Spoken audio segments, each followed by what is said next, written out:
Well, Governor Ron DeSantis is out of the GOP presidential primary for his supporters.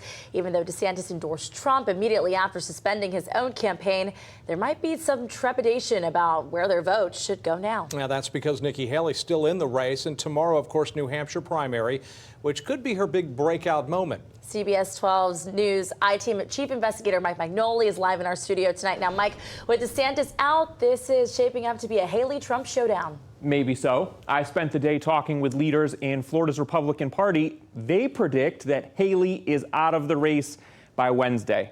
Rather than talking about her prospects or lack thereof, they said they'd rather discuss the next move for DeSantis.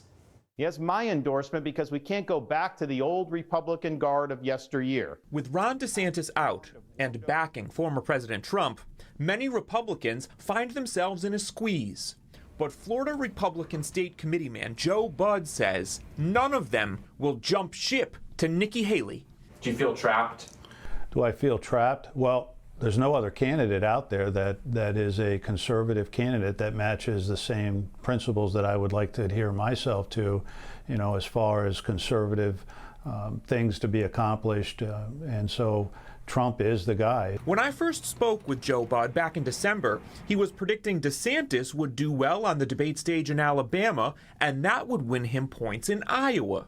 To refresh your memory, Budd was the founder of Club 45, a cornerstone of Donald Trump's MAGA movement. But last November, during a crisis of conscience, he left the group that he started and he threw his support behind DeSantis.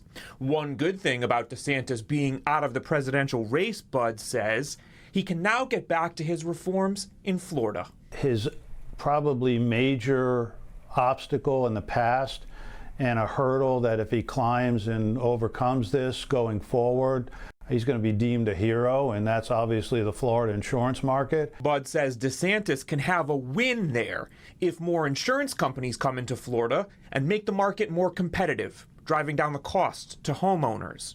Remember, though, DeSantis is term limited. He can't run for governor in 2026. He's in his last term.